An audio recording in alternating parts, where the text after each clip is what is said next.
স্বাগতম, শুভেচ্ছা আরেকবার। দর্শক, চলে এলাম বাংলার রাজা নাকি রানী অনুষ্ঠানে বাছাই পর্বের আরেকটি নতুন পর্ব নিয়ে, আপনাদের জন্য আরেকটি প্রশ্ন নিয়ে।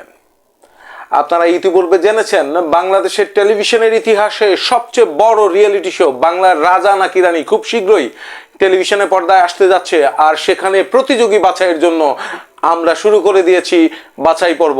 তো চলুন শুরু করা যাক।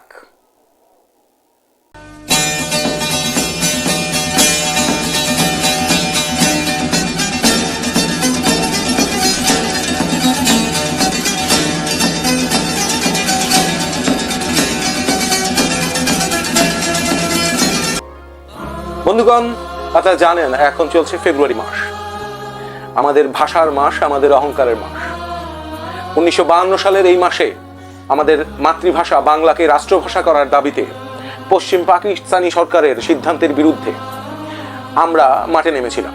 রাষ্ট্রভাষা বাংলা চাই বলে বাংলাদেশের আনাচে কানাচে ছাত্র জনতা, কৃষক, শ্রমিক, পেশাজীবী সবাই বিক্ষুব্ধ হয়ে উঠছিল। পশ্চিম পাকিস্তানের চক্রান্ত, উর্দুকে রাষ্ট্রভাষা, একমাত্র রাষ্ট্রভাষা করার চক্রান্তের প্রতিবারে আমরা যখন বিক্ষুব্ধ হয়ে উঠেছিলাম, আমাদের দেশের দামাল সন্তানেরা যখন বিক্ষুব্ধ হয়ে উঠেছিল, ঠিক তখনই 1952 সালের 21শে ফেব্রুয়ারি ঢাকা বিশ্ববিদ্যালয়ের পার্শ্ববর্তী ঢাকা মেডিকেল কলেজের ঠিক সামনের ওই আম্রকানন বা আমতলায় ছাত্র জনতার রাষ্ট্রভাষা বাংলার দাবিতে মিছিলের উপরে গুলি চালিয়েছিল হানাদার বাহিনীরা।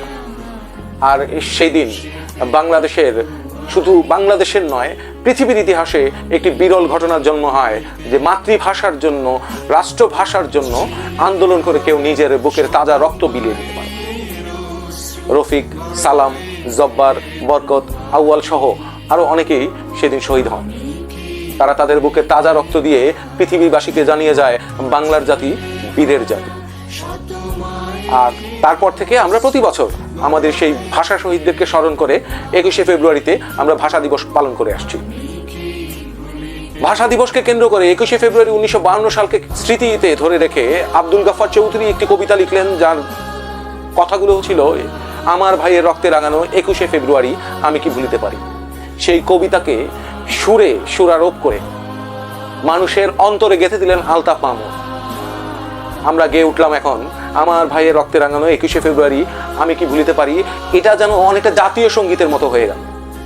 সমস্ত ভাষাপ্রেমী, মাতৃভাষা প্রেমী মানুষের জাতীয় সঙ্গীতে পরিণত হয়ে গেল আমার ভাইয়ের রক্তে রাঙানো 21শে ফেব্রুয়ারি আমি কি ভুলিতে পারি।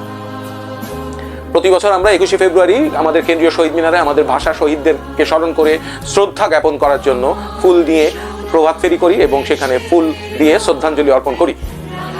এরই ধারাবাহিকতায় 1999 সালে বাংলাদেশ সরকারের পক্ষ থেকে প্যারিসে অনুষ্ঠিত জাতিসংঘের একটি প্রতিষ্ঠান ইউনেস্কোর অধিবেশনে বাংলাদেশের পক্ষ থেকে আবেদন করা হয়, প্রস্তাবনা হয় যে 21শে ফেব্রুয়ারিকে আন্তর্জাতিক মাতৃভাষা হিসেবে পালন করা। জাতিসংঘের সদস্যভুক্ত 188 দেশ আমাদের এই প্রস্তাবে সমর্থন জানায় এবং পাশ হয় একটি ঐতিহাসিক সিদ্ধান্ত, যে সিদ্ধান্তের কারণে সারা পৃথিবীর জাতিসংঘ সদস্যভুক্ত দেশগুলো এখন প্রতি বছর 21শে ফেব্রুয়ারি আন্তর্জাতিক মাতৃভাষা দিবস পালন করেন এবং তারা আমাদের মাতৃভাষার জন্য, রাষ্ট্রভাষার জন্য প্রাণ দেয়া জীবন উৎসর্গকে শ্রদ্ধা ভরে স্মরণ করে। আমাদের অহংকার, আমাদের গর্ব এই মাতৃভাষা। অবশ্যই আমরা আমাদের মাতৃভাষা এবং আমাদের মাতৃভূমিকে শ্রদ্ধা ভরে রক্ষা করব। কেউ যেন আমাদের মাতৃভাষা এবং আমাদের মাতৃভূমির উপরে কোনো রকম কোনো আঘাত না আনতে পারে। আমাদের দেশের মানুষের যে ঐতিহাসিক সংস্কৃতি, যে ঐতিহাসিক মেলবন্ধন, সেটা যেন অটুট থাকে, সেই চেষ্টায় আমরা সবসময় করব। যাই হোক দর্শক, অনেক কথা হলো, আজকে আমরা তাহলে প্রশ্নে ফিরে যাই। আমরা বলেছি যে আমরা এখন থেকে প্রতিটি পর্বে আপনাদের জন্য একটি প্রশ্ন দেব। আর আজকের প্রশ্ন হচ্ছে, আপনারা দেখে থাকবেন আমি কয়েকটি পর্ব আগে একটি গান গিয়েছিলাম, ছেলেকার ছবি, আলমগীর অভিনীত, আজিজুল ইসলাম পরিচালিত ছেলেকার সিনেমার একটি গান, আমার নেই রাজত্ব নেই রে প্রজা তবু আমি রাজার রাজা। গানটির ব্যাপারে আমি সেদিন তথ্য দিয়েছিলাম, আপনাদের নিশ্চয় মনে আসে।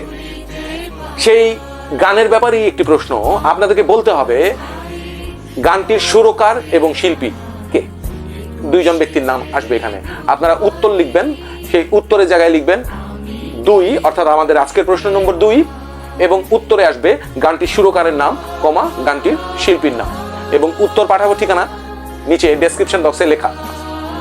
আপনারা বেশি বেশি করে উত্তর পাঠান, এবং যারা এখনো করেননি, আমি বারবার বলছি, যারা এখনো করেননি সাবস্ক্রাইব করে ফেলুন, আজই সাবস্ক্রাইব করে ফেলুন আমাদের বাংলা রাজা নাকি রানীর official channel BRNR TV. Bell icon চাপ দিয়ে রাখুন, এবং আমাদের অফিসিয়াল ফেসবুক বাংলা রাজা নাকি রানী, এই ফেসবুকটি ফলো করুন। আমাদের সব রকমের আপডেট এখানে দেয়া থাকবে, আপনাদের কাছে পৌঁছে যাবে। বেল আইকন চাপ দেওয়ার ফলে আমাদের প্রত্যেকটি নোটিফিকেশন আপনাদের কাছে পৌঁছে যাবে।